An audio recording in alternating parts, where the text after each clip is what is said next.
Hello and welcome to Season 4 of Frame and Reference. I'm your host, Kenny McMillan, and we have got just the craziest year ahead of us. This is such a good season.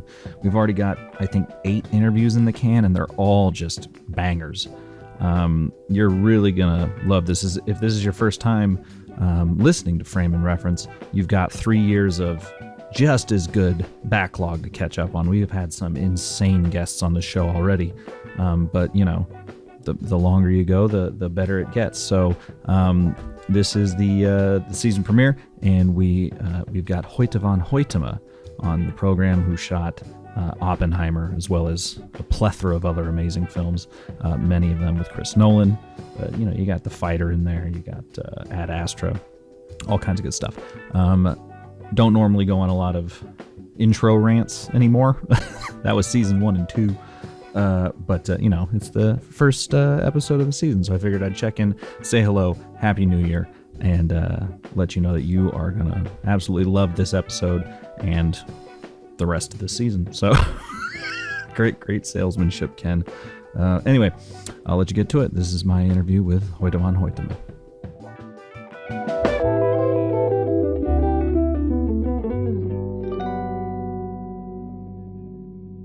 You know what's funny is normally I'd start by asking like, oh, what have you been watching? But the past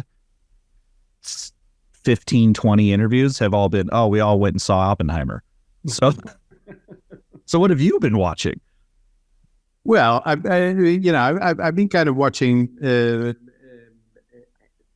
as much as I could. Everything kind of, there's a couple of things I have not yet had the chance to watch, but I try to kind of watch everything by the end of the year. Really? Mm-hmm. I get all those, I picked up a subscription to Variety for no reason. Like, I read all the ASC magazines, but I don't know why I fucking bothered with Variety, because it's just all ads. And then that's when I go, oh, I missed a movie, because it's like the for your consideration ones.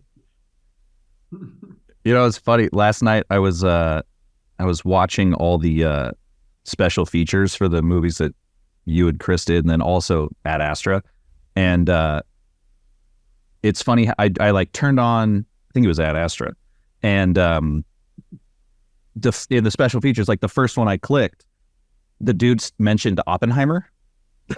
He mentioned the Trinity test, because he was like, oh yeah, we I think it was the writer, the director was like, oh, the idea that you could nuke the atmosphere and kill everyone. Oh yeah, fascinating to me. So we put that into Ad Astra, and I was like, wow, this really has come full circle, hasn't it? Yeah. Well, Tenet, there's mention of Oppenheimer as well. Yeah. Frisia, Dimple Kapadia, she's mentioned it to John David Washington at some point. Yeah, it's an interesting thing. It keeps coming back. It kind of is a signifier of moments in history where important inventions are being made, and that potentially have some big implications on the generations after. Yeah. The other thing I noticed watching all these first of all, I very much appreciate that you guys allow someone to make these hour and a half, 2 hour long special features things, because I'm a big physical media guy, and it's always a bummer when you get a DVD and it's just an ad or just the trailer in there, and you're like, what? I was hoping to learn something. I spent my entire film career or film education career watching special features. It's interesting. I mean, sometimes you want to allow people a little bit into the kitchen, of how things are made. But it's also, just the idea or the concept that a film, it's more of an event. You can think of a film as, film speaks for itself, and it sort of, it's the 2 hours or 3 hours that you're in the theater. That's what counts, and to a certain extent, that's of course also true. But there's something nice about creating a little bit more, sort of an event-like thing around the film, right? Right. It goes together with anticipation and sort of the marketing beforehand, where you're trying to sort of prime the film or prime the audience in order to, receive the film in a certain way. And then after you watch it, there's so many, residual side paths that you can go into. So in that way, I mean, I think making offs are always very nice. They can get very self-indulgent, of course, yeah, sure. And people talking about how great they are themselves and how incredible heavy the work was, et cetera, et cetera. But just purely as the filmmaking is a very limited medium, as all mediums are. Especially if you're kind of trying to talk about real life, there's so much more information that people had to let out of the film or couldn't touch on just because it's so rich. And especially Oppenheimer, it's so rich in history, and there's so much known about him, because of all this FBI transcripts and where it was shadowed and where it was recorded and all these hearings. So there's like endless transcript about the life of that man. And of course, Chris had to make a very, very difficult, difficult choices and difficult decisions about what would make it in a movie and what wouldn't make it in a movie. But it's a living subject. So things live beyond the movie, and in that way, it's always nice to get some stuff. Yeah. Some extra material afterwards, I would say. Yeah. Well, the thing I noticed is like it's, from whatever the first, I watched them way out of order, but like whatever, Dunkirk all the way to Oppenheimer, I think is including Ad Astra. It's the same crew every time. Like it's the same interview every time. And I don't know, I've interviewed 120 people, and I don't think I've ever necessarily, Bob Richardson, Bob Yeoman come to mind, mostly because they were the last two. But, it's kind of rare to constantly work with the same people. And I was wondering, I wanted to say it right up front. Shout out to Keith Davis. Shout out to fucking Keith Davis. Yeah. Listen, Keith and I, we have worked together since Her, that I did with Spike Jonze. And I mean, he is downright the best focus puller in the world, but he's not only a focus puller, he's also,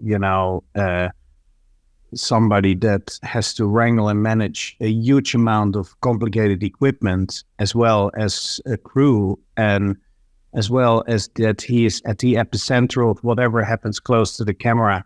So, you have to have a gentle soul and a kind soul, and you have to be very, susceptible to the chemistry around the camera, and the actors have to feel good with you, so in that way, he's kind of an indispensable sort of, right arm extension for me. He's incredible, and any chance I get to shout him out, I will do it. He's extremely valuable and extremely precious and a wonderful human being. And I love, and I love, going all these adventures with him. And it doesn't limit for me. It's not limited to Keith.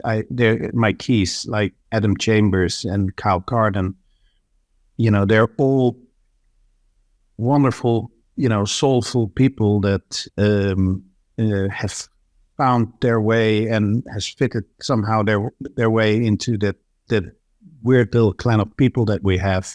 And, I don't want to sound too much like a hippie, but there's a lot of love, and there's a lot of, a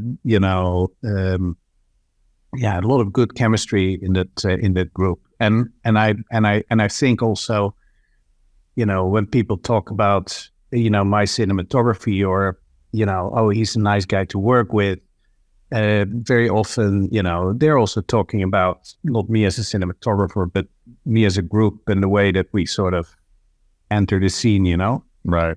And these guys, they are helpful and, total co-creators of that entity. So, Well, and also like the thing that always makes me laugh is, people, when the 5D came out or when the LF really got, everyone's talking about, oh, depth of field is becoming fetishistically shallow. And then you got Keith pulling T2 on IMAX, Yeah, and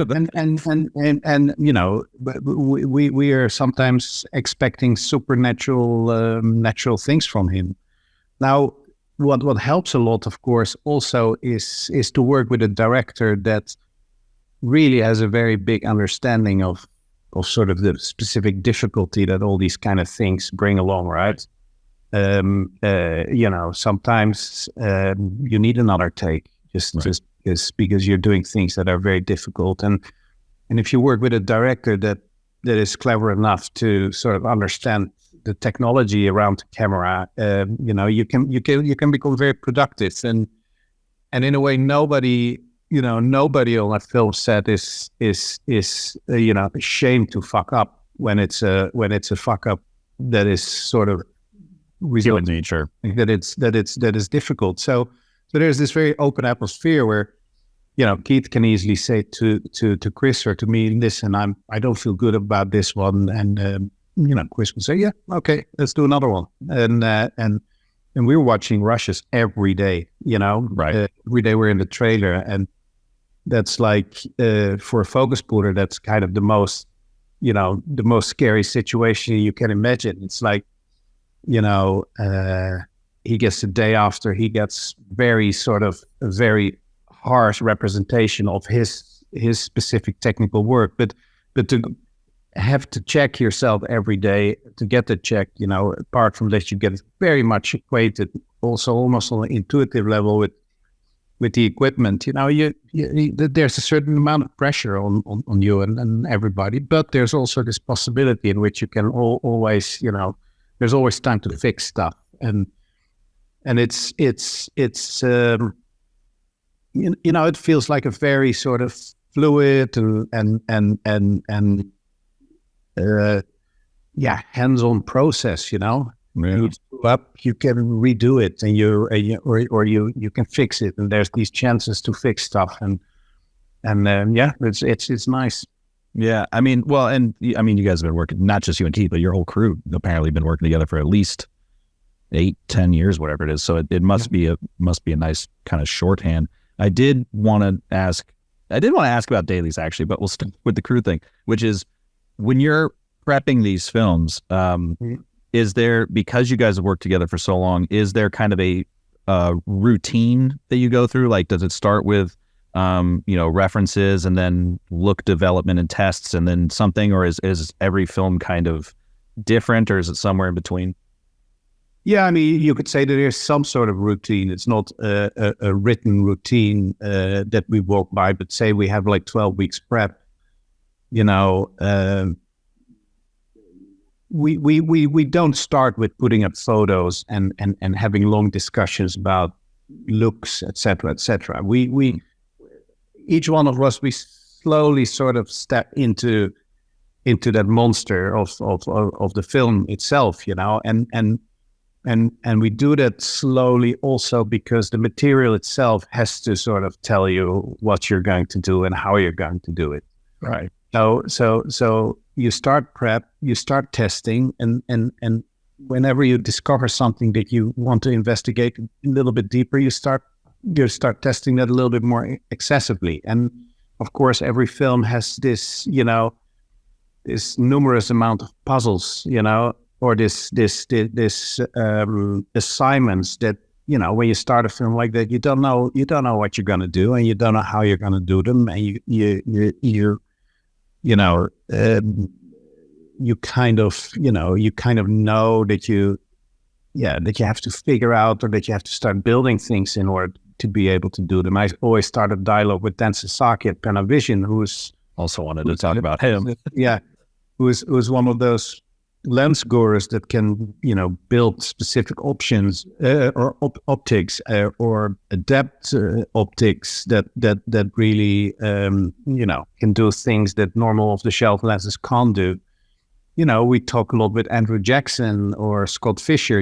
Scott Fisher is a special effects supervisor that has always access to a gigantic workshop where he can build things or contraptions, or, Andrew Jackson, our visual effects supervisor, that has always this,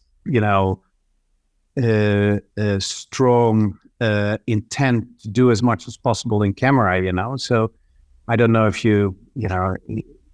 I always compare him a little bit to, he's like to me is like the today living Douglas Trumbull, Oh, sure. He is,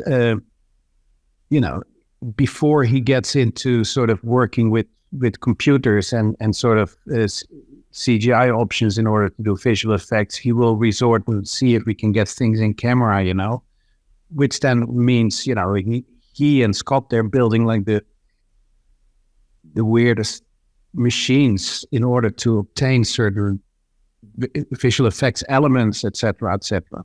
Right. Yeah, I love talking to that department a lot, and I always love to be in the middle of like the mechanics of it, And it's something I love in making the photography for this film. So when you start prepping, I mean, there's a lot of details that you get into, that, and without necessarily knowing the look of a film, you kind of know the feel, and you kind of know the approach of how you want to do things, and then you let those things kind of, instruct you on how to take your next steps, Yeah. Do you guys, so you don't have photos, but do you guys kind of talk about, I guess a better question would be, what don't you have to talk about anymore? Like, what are the things that come very easily when you do each of these films? I mean, we do have photos and we do watch films, we do watch films, but it's not like where we get into a production, we don't have like a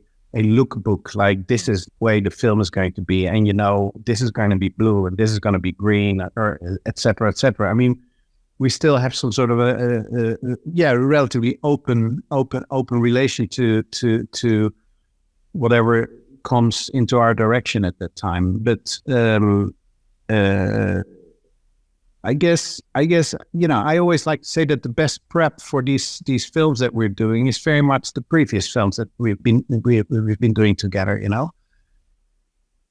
Chris and I worked four films together, and the first film that we did together, I had a lot of references and I had a lot of photos, and those photos the main function of those materials is not necessarily this is the way I want it to look, or right. But it's also very much is like, I thought about the scene, it could have been something like this, and then Chris can look at it and he can respond to it, and I can see his response, and I can sort of adapt my mind a little bit to that. So those images and those films, they're very much a way for people to get to know each other, to get to sort of gauge each other's taste and philosophy and mentality towards certain things.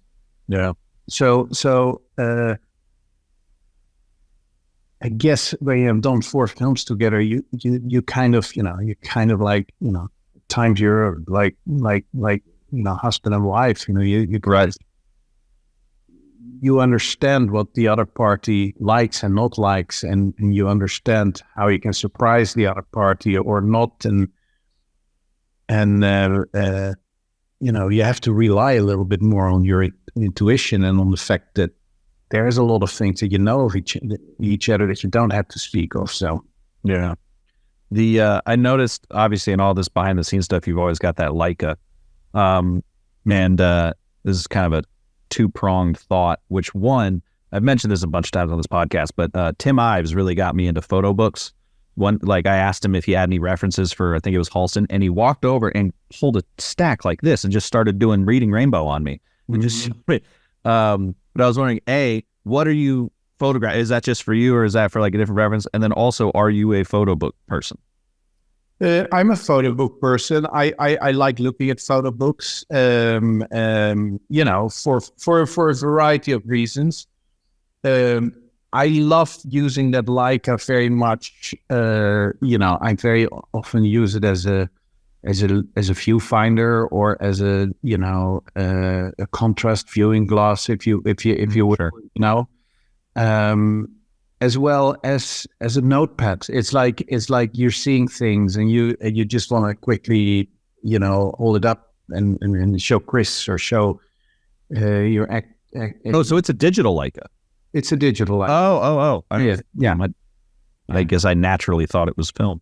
Yeah, Leica had built these cameras that look like analog Leicas, but Yeah. but what I like with that Leica very much is that you can set this camera up and approximate to a certain extent how the sensitivity of your film and to a certain extent a little bit an indication of how things are looking in terms of contrast and so on. Right. So it's a little bit of a sketchbook for me, and it's also Fun to document. yeah, but if you look for is that my images, I very often I just erase my memory cards, after they're full and don't load them up. They're literally like a sketchbook, and I'm Sure. I'm using it in a very not precious way, and also for me it's also very often when I use it as a sketchbook, I don't really use it as a precise framing device, for instance. Right. It's a lot of out of focus pictures and a lot of it's more sort of my small sort of guilty OCD pleasure, just to sort of it's almost as good as what I love doing is like squinting as a Right. cinematographer. I on the set I very often sort of squint and you're trying to sort of make charcoal drawings in your head, bright light, you try to work a little holistic and you try to just sort of judge your set in terms of lights and darkness by just squinting your eyes. And that's a little bit how that Leica works for me. It allows me to,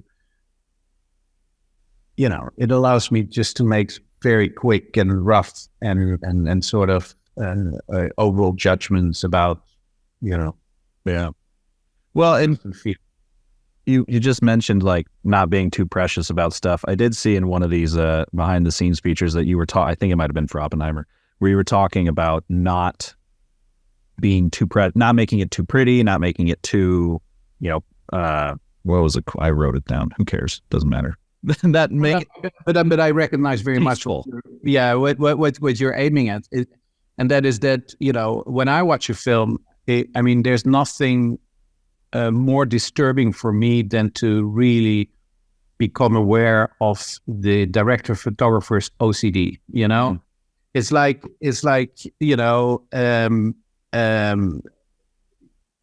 you have to create images and you have to sort of put them up on the screen and I just like where you can do that with a certain flair and a sort of ease without losing, sort of the holistic view about what the film has to mean and what it has to do and how it has to come across emotionally. But so often I see images that are almost feel like they're done by the cleaning lady. Right. They framing is all about cleaning everything up, putting everything neatly in the right place, getting your light levels exactly right, and by doing that, you create some sort of an order, and you make things more neat, and to a certain extent, you make things more palatable. But as you do that, you also sort of, you start to suck life out of it, and one thing and one definition of a film is that of a good film or good photography is that it has to have life in it. It has to have a soul in it, and I think so about cinematography. But you could say the same, for instance, about music. Yeah. The way that you have perfect synthesized music. You can fusion jazz that is made by extremely capable musicians, and the technique has become so important, and you listen to it in a certain way. You have to listen to those pieces in a very intellectual way, and you have to know music, and you know exactly what people are doing. Whereas, I'm much more sort of a punk band person, Yeah. Well, it brings up, I don't want to draw too much attention to it because I think you and the creator had the same problem where everyone really focused on the gear a lot. But a lot of attention was drawn to, shooting IMAX, shooting 70 and all this. And I was wondering kind of how IMAX is inherently a very beautiful, instrument. Was kind of the punk rock idea there that you're going to use the prettiest thing in kind of a non-precious way, or like how do you kind of square the that pretty tasteful medium with a more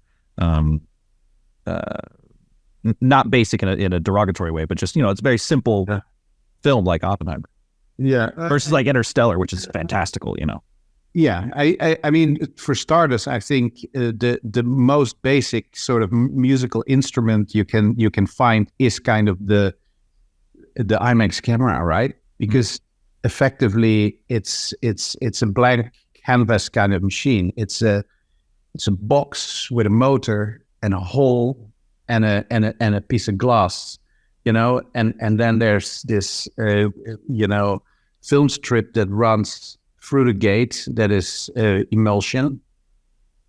So the way that you generate an image is extremely simple in comparison to, for instance, a digital signal. Right. A digital signal is the technology behind it becomes very complex, but also it means that there are a lot of steps in between,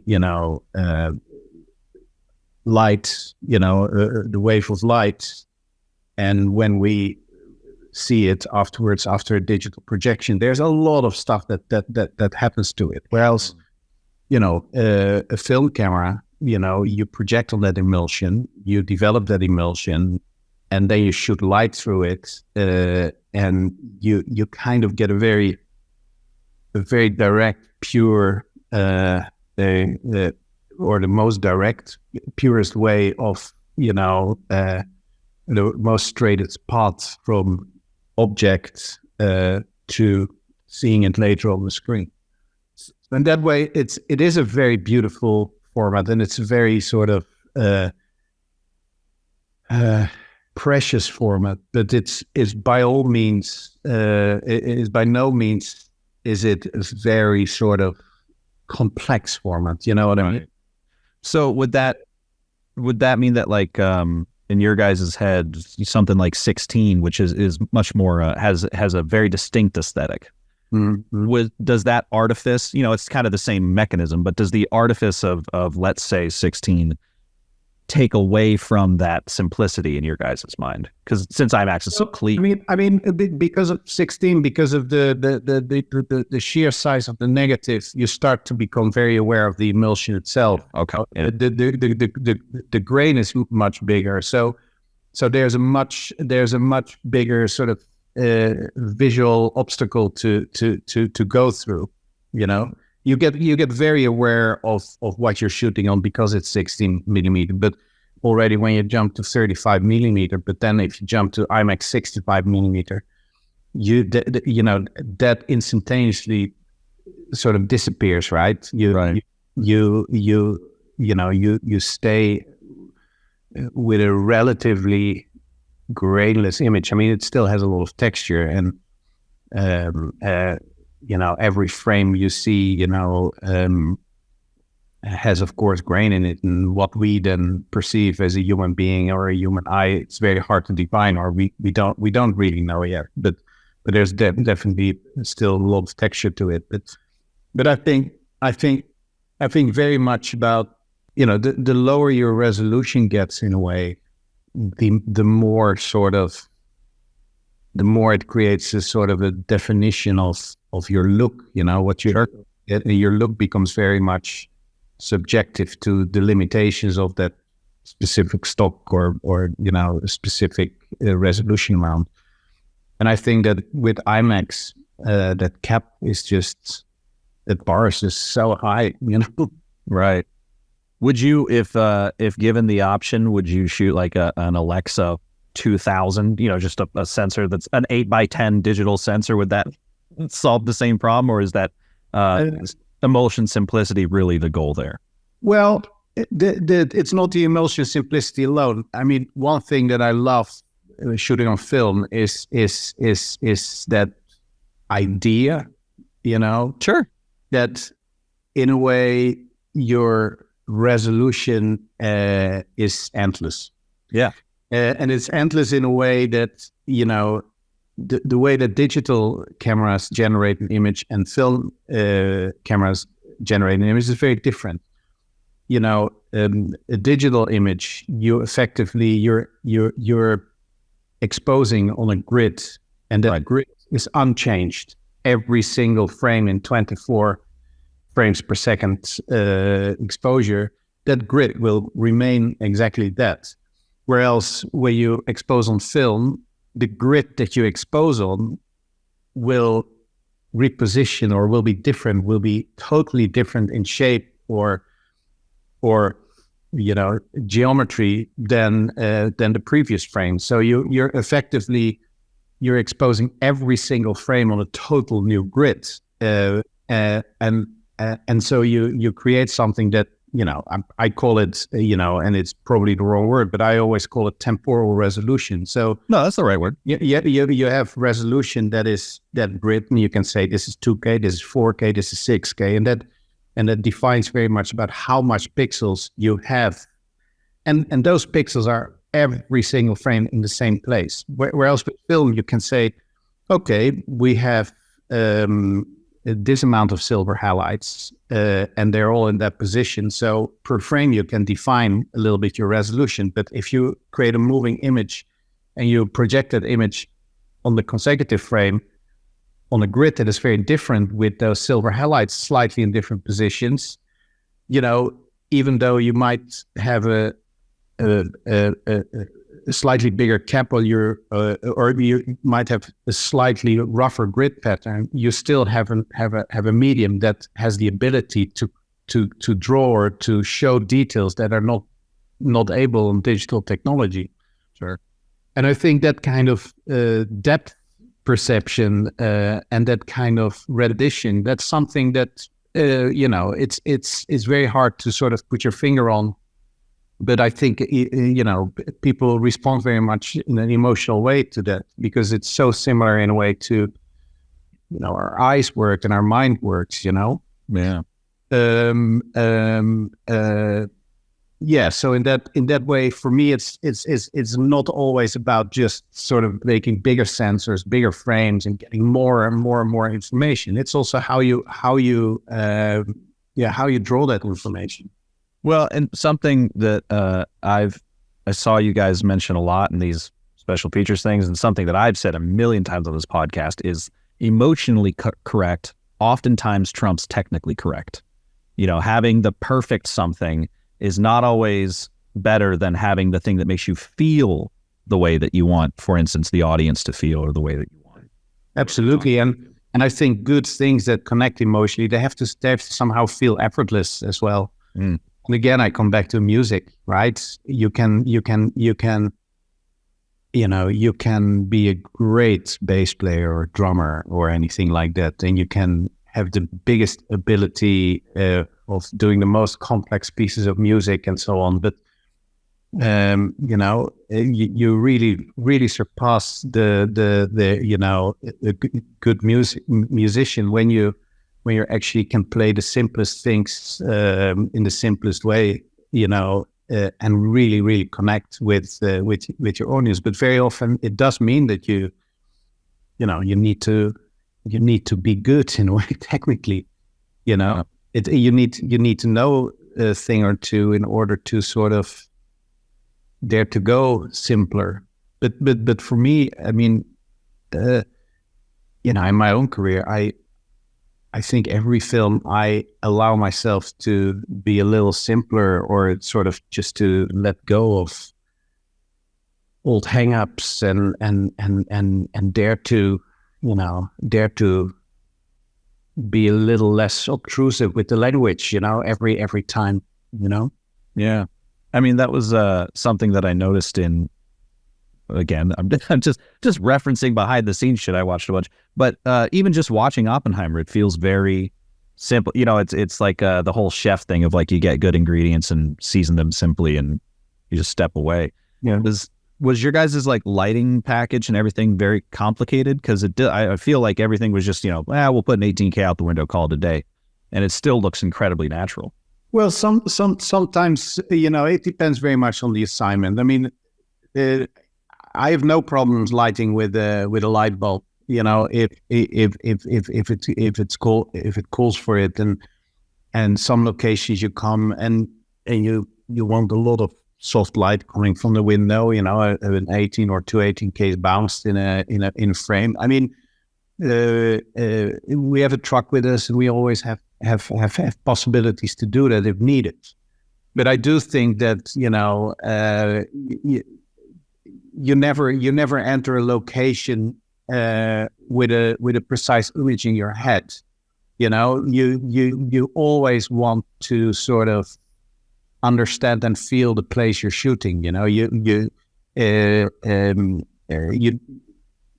very rarely want to work against what that place is giving you that you have then chosen before. You want to go with it. You want to sort of be in tune with it. Now, of course, you have these situations where either you screwed a shot up a shot the day before, and you have to now redo that shot, and now it's raining, but it's a close-up, so maybe you can create a little bit of sunshine and so on. So you always end up, maneuvering or cheating yourself through those kind of situations. You always have to be ready for it.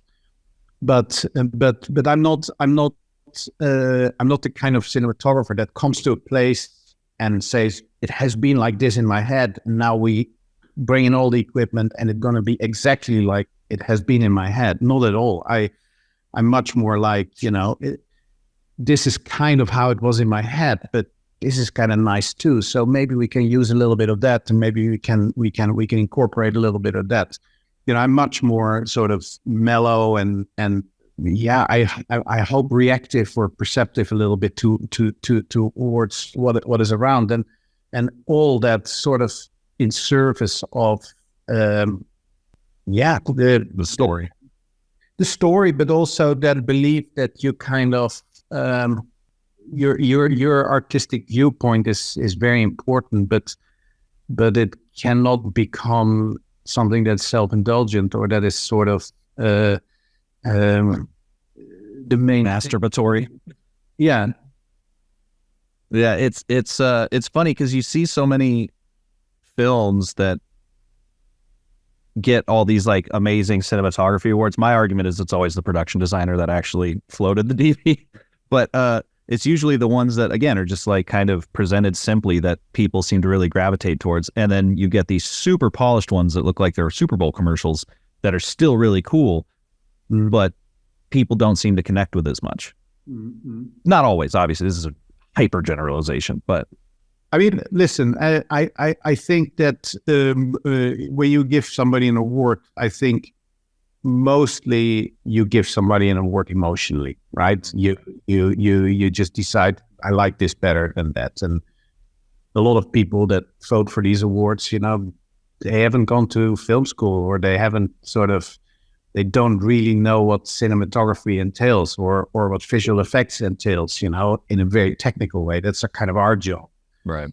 But that's the way it is. I mean, and I think that people make those judgments emotionally, and that's kind of right in many ways as well. That's kind of also how you want your cinematography to be read. The last thing you want is like somebody's going to give you big prize because they know how difficult it was, yet the film you shot is kind of sucks.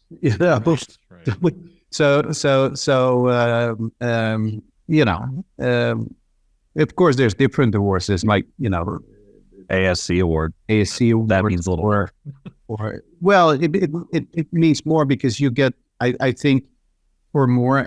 I think your colleagues, they're very aware of what you have been doing, and I think you very much get judged on the technicality and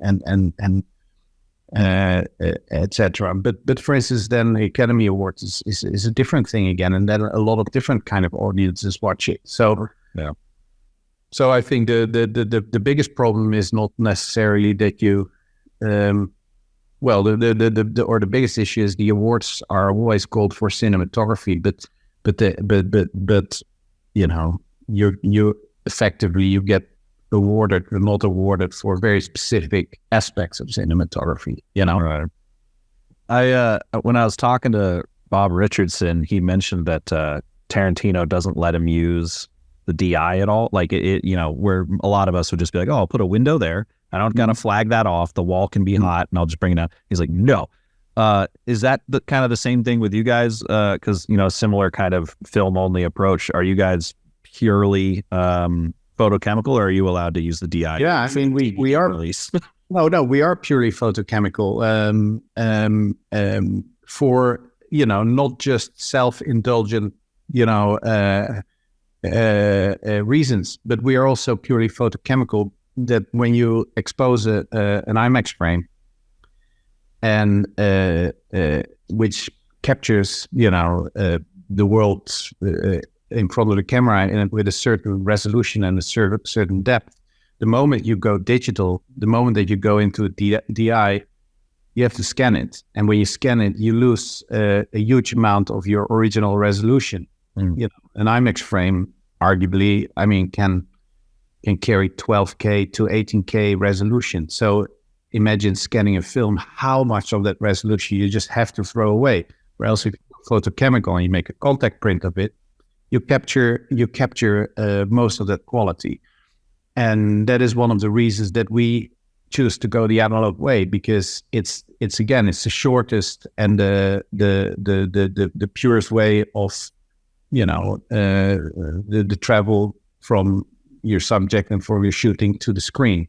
Yeah, and that's kind of the reason that we're always so fanatic and about doing things in camera.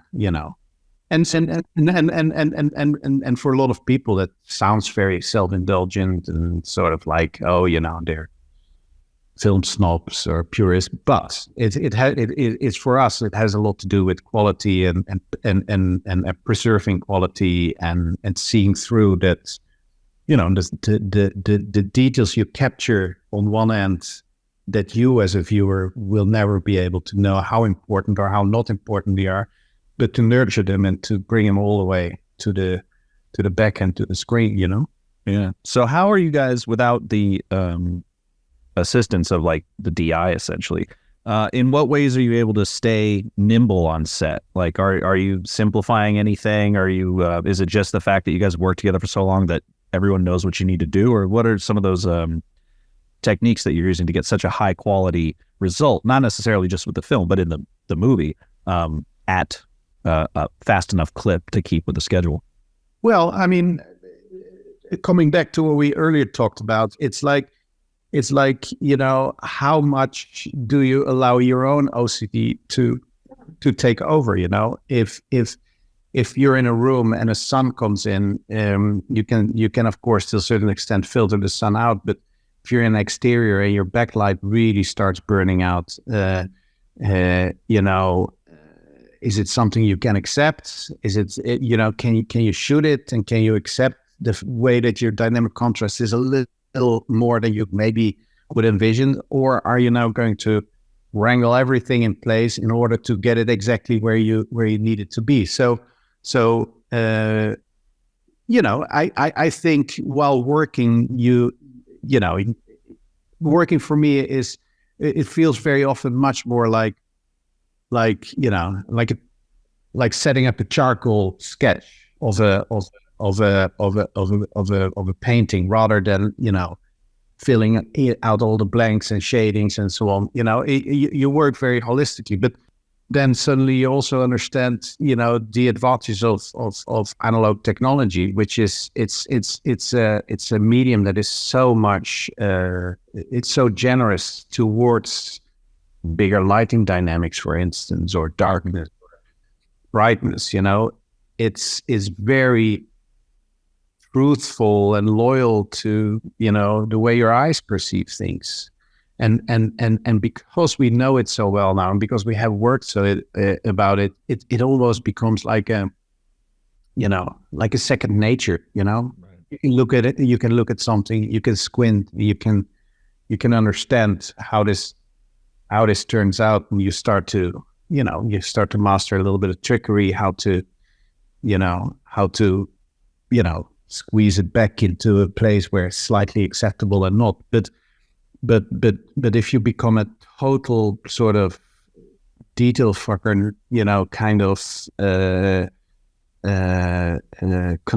micromanaging control freak, DI is of course great. Right. Well, and whatever you didn't get, you put a power window on it and you get it back into your. But then there's this risk, of course. In the end, you'll get your film exactly the way you envisioned it, and my God, maybe it's lifeless, Yeah. So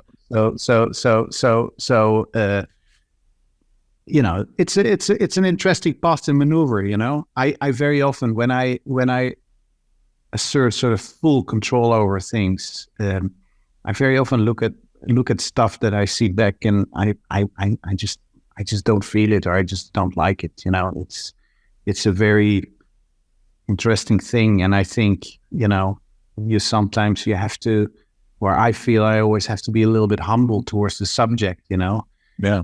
Like, a lot of cinematographers, or a thing of cinematography is that, in order for your subject to make it to the world, it has to go through that filter of the cinematographer that will very precisely present that vision to you. Mm-hmm. Somehow, I have gotten a little bit more humble towards the subject, and also allowing things or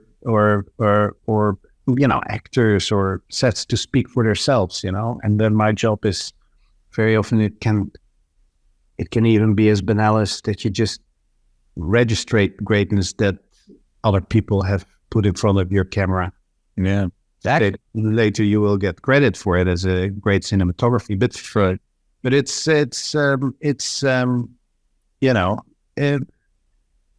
more and more restraint in a way, and I think your filters, you're kind of if you imagine you as a cinematographer as a filtration device of reality, it becomes more and more holistic, and you become more and more sort of tolerant towards discrepancies and unevennesses. And that's one thing that I also love with an analog process afterwards. You end up with a film that is not all squeezed into that sort of framework that you do. It's wilder.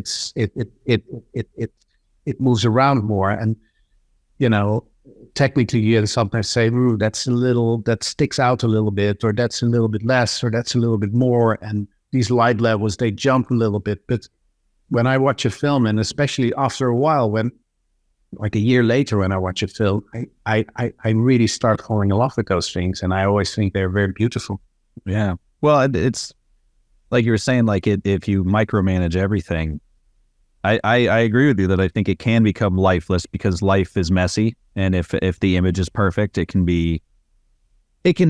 remove distraction, Mm-hmm. like you focus in on something, but at the same time, the overall approach can be very clinical, and no one wants to be in a clinic.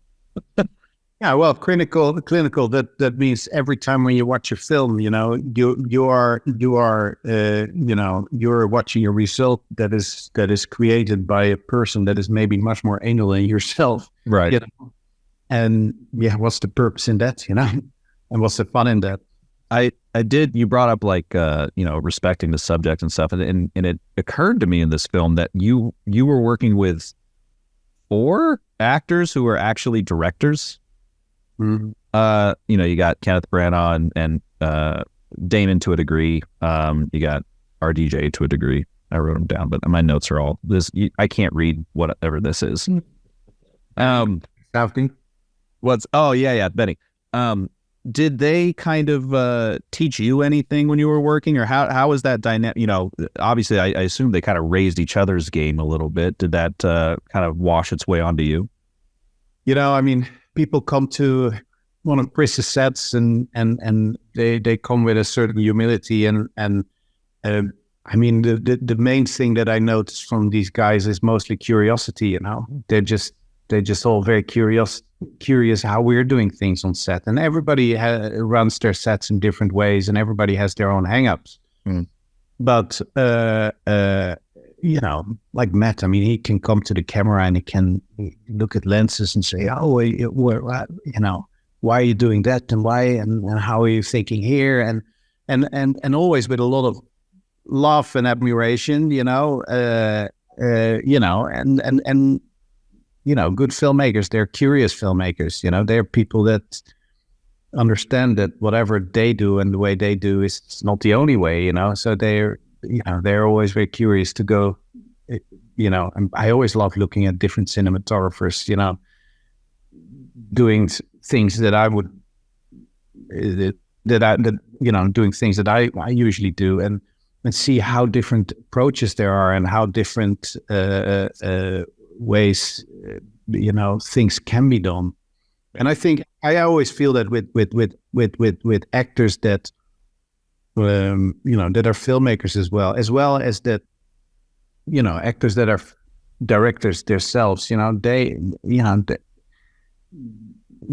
understand very much that mechanical wide shots and tight shots and but sometimes that can also a little bit work against them. If you're too clever of an actor and you know seamlessly how to tune your performance for tight shots and for wide shots, sometimes you want that actor or that actress that is totally unaware. And we're just on the side, sort of picking it up and cherry picking it.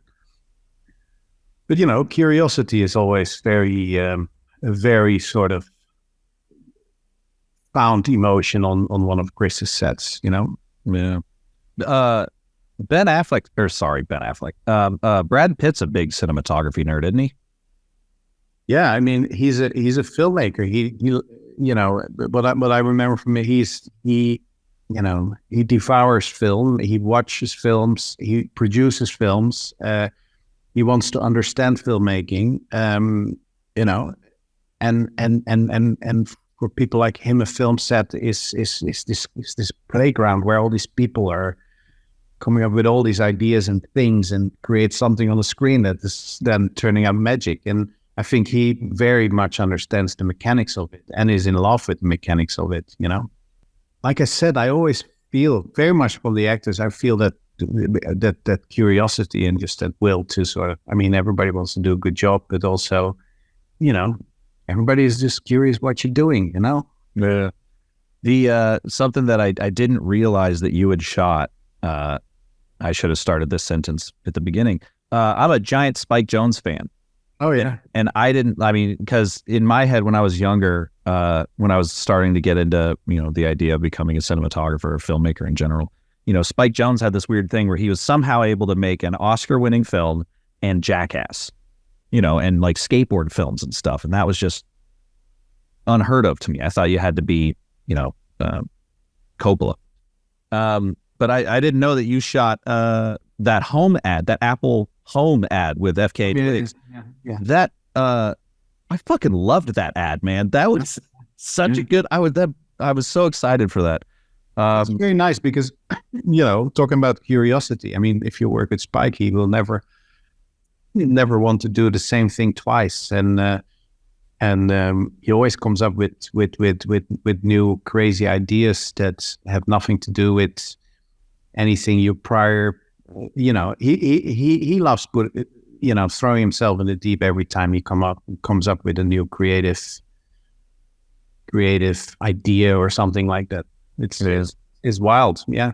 Well, and he also does a lot of kind of similar to Nolan, does a lot of stuff as much as he can in camera.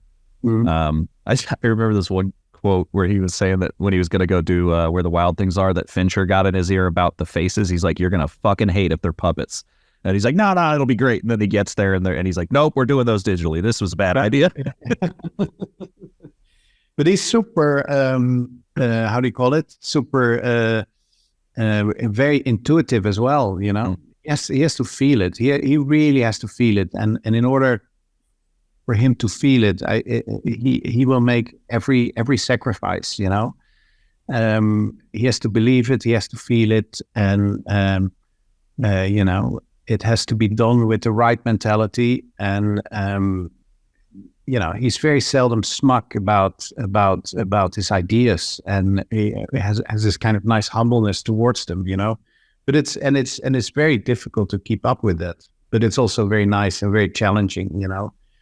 You really you never get away with like trickery or you know, if you think that you know exactly what you're gonna do and how you're gonna do it, you know, you usually already can assume that you're doing it wrong, you know. You have to be a little bit on thin ice, or you know, it has to be a little there has to be a little bit of resistance, you know, a little anxiety for sure.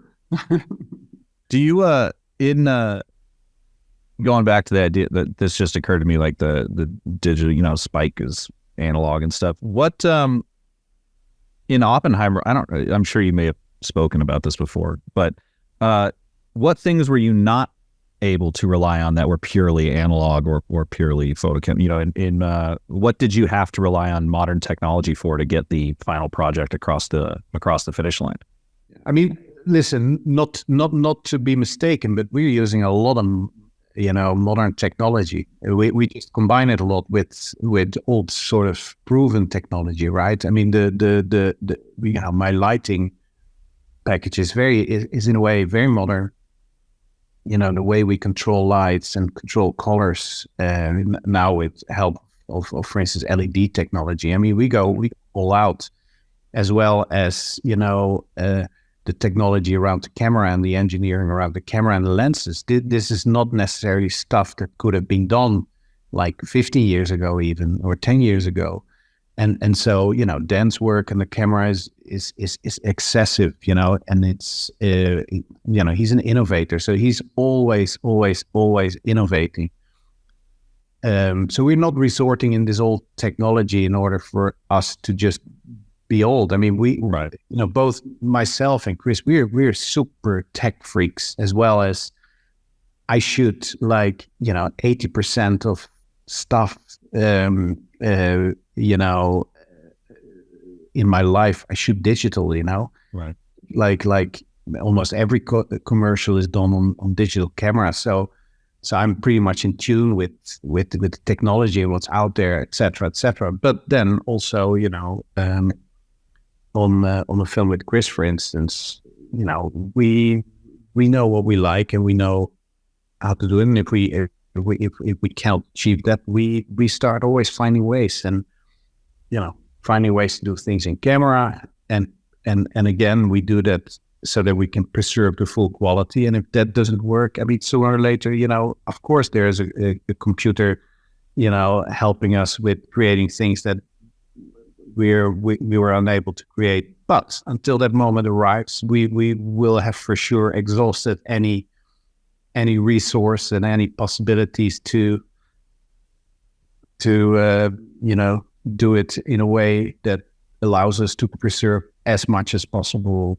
of the, you know, sort of the original vision or the original sort of richness. Yeah. Well, and to your point about, not necessarily that this is your department, but something I noticed a lot that is technologically advanced that we would not have seen 15 years ago. 3D printing technology, being able to mock stuff up exactly the way you want it with 3D print. Like, I own a 3D printer and I print parts for my cameras and stuff just because it's easier. Absolutely. And by the way, I mean, listen, on our camera department, there's a lot of 3D printed materials. Myself, I I do a lot of CNC machining. You know, I have a CNC mill in my garage. Nice.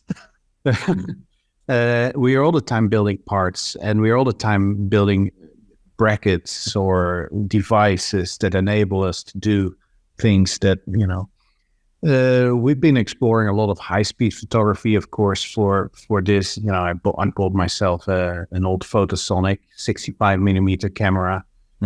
We were thinking about rebuilding, turned out to be too costly and too complex. But you know, we're always playing with things like that. You know. Yeah. It's. Oh, go ahead. No. Sorry. Another thing too that kind of in this sort of same vein is the idea of, I saw you did this in Dunkirk to a degree, Oppenheimer to a degree, where there isn't a slavish sort of approach to everything needs to be, this kind of goes back to the idea of emotionally correct versus technically correct. Everything needs to be period accurate down to the button, you know, where it's like I think it was mentioned that you try to bring everything up as modern as possible until it actually wouldn't make sense. Yeah. I think, I mean, that was pretty much our philosophy in Dunkirk, but definitely also in Oppenheimer, and that is that, you know, you want it to feel alive, and you want it to feel real. You don't want to walk around in a film as if you're, you know, walking around in a museum, you know, museum of nostalgia, you know. That it was not what we're doing. We were not, you know, the film was not a vehicle to sort of show how funny the cars looked and how what a weird taste people had in terms of, you know, interior decoration or anything like that. All these kind of things, they you know, they wanted to be just, you know, they wanted to feel real, and you don't want to drag too much attention to it. And of course, there's different films. Some films they are designed in order for us to get a very specific period of time. But I think that, you know, like in Dunkirk, it was all about the anxiety of that beach and about the constant threats that is relentlessly pounding on you. And you know, on Oppenheimer, we were trying to tell the story of a you know, very ambiguous soul trying to achieve something in a world with a lot of resistance, and you know, working with very abstract ideas on something that, you know, potentially could have crazy and huge implications of mankind. And of course, you know, you might miss a point when you start watching that film, and suddenly you start noticing, you know, old cars or old buildings, and you know, those kind of cutenesses. I think for us, it has always been very important that you're not necessarily only engaged in watching something in an intellectual way, you know, but also you have to immerse yourself. You have to be able to be in it. You have to sort of be able to switch off your you know, certain parts of your brain in order to really live into that film, you know. Well, and that actually brings up something that I can't remember the exact quote, but it stuck with me forever, because I think, again, this kind of, I just keep harping on this emotionally correct thing, but pure immersion is not, I don't think, what anyone wants, because if that were the case, anytime someone died, you would be horrified. Like if someone got shot, it would ruin your life. No one wants to watch a murder. So there is this weird middle ground where it is, you give yourself to the art form, whether it be music or film or whatever, and you let it speak to you in a non-intellectual way.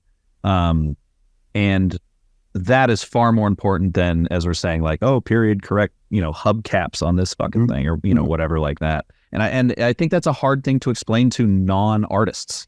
Like, don't, you know, especially in news and PR and all this, it's like, that's not necessary.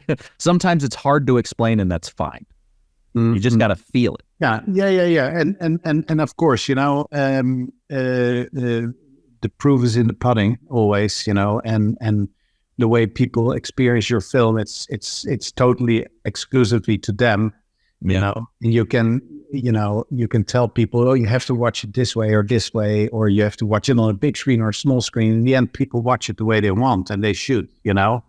And the only thing you can do is to, you know, make as much as possible impact, or find the ways that you can sort of make that experience be as, you know, intense as possible. And of course, there's limits to that as well. But for me, it's interesting, Chris. For me, with working on IMAX is very much framing. For instance, framing is one of these very interesting things because, you know, where I come from, you know, Polish film school, you know, framing and, you know, the golden ratio, and, you know, for years I've been framing up things very neatly, you know, the way that I thought was correct for cinematography, with the adequate head space and the adequate amount of negative space, and, you know, every shot always looked very well composed, you know. Formalism.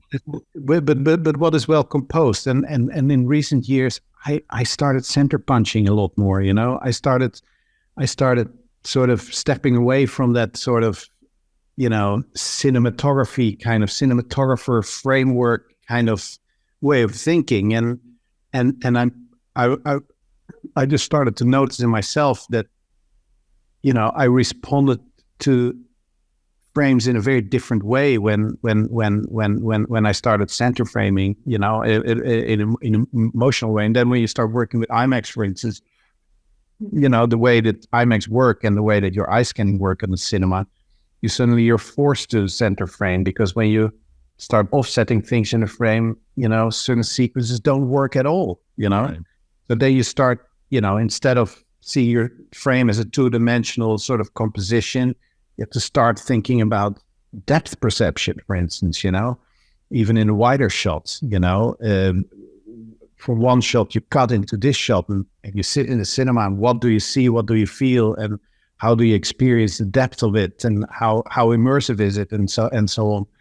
And that's very interesting, because I now very often I watch films done by colleagues or very talented colleagues, and I look at their frames and there's nothing wrong with it. It's beautiful and it's perfect, and probably a lot of people will say, "Oh, this is great cinematography," and I just get irritated. You know, I'm just like, why the fuck did you put this specific scene in the perfect golden ratio, and why did just pen right, put it in the center, and you know, and allow us to just watch it without showing, hey, this is done by a cinematographer, and I have to have a point of view here, you know.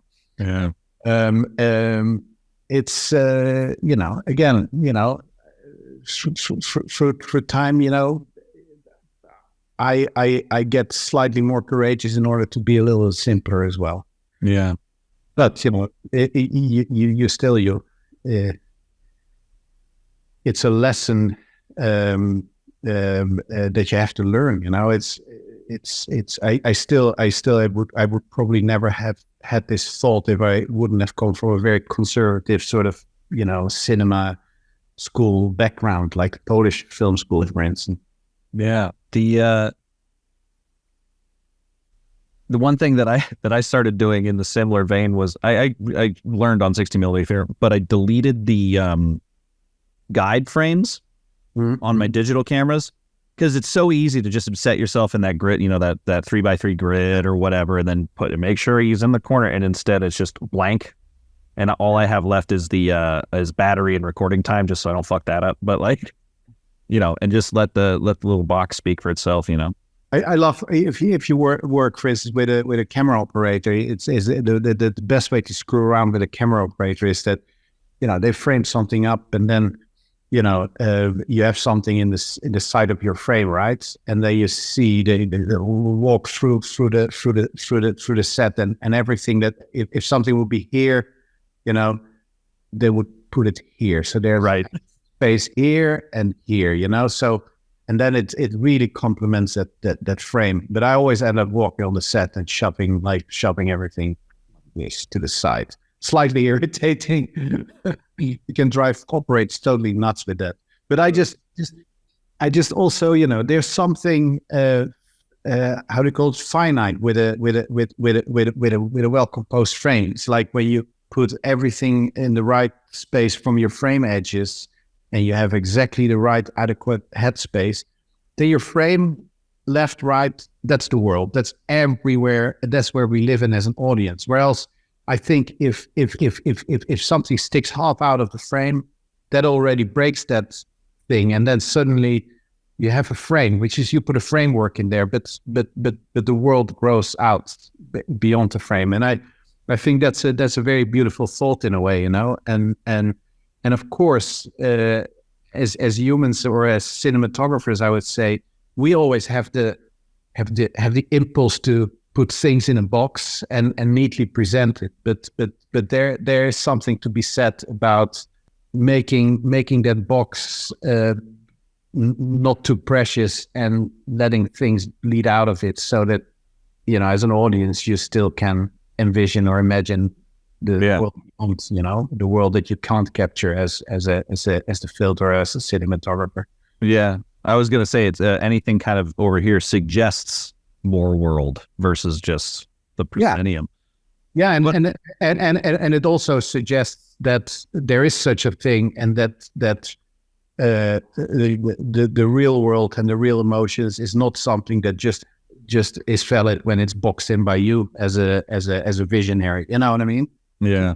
Well, it's I'm being told I have to let you go, but I have to, unfortunately. But it was a good conversation, I think. Yeah, I was gonna say that I have this theory that human nature is everyone wants to, like, you go to a house party, everyone always wants to be in the kitchen, like everyone likes squeezing themselves into boxes, and you're like, no, get out of the rest of the house. But yeah, man, it was super awesome talking to you. Next time you get a chance or whatever, I'd love to have you back if you'd be willing. Because absolutely, I'd love to talk more about the sort of philosophy of these things with you. Yeah, it's all fake, and there's still a lot to learn. Yeah. Well, I'll let you get to the rest of your day, man. Thank you again so much, and take care. Take care. Bye.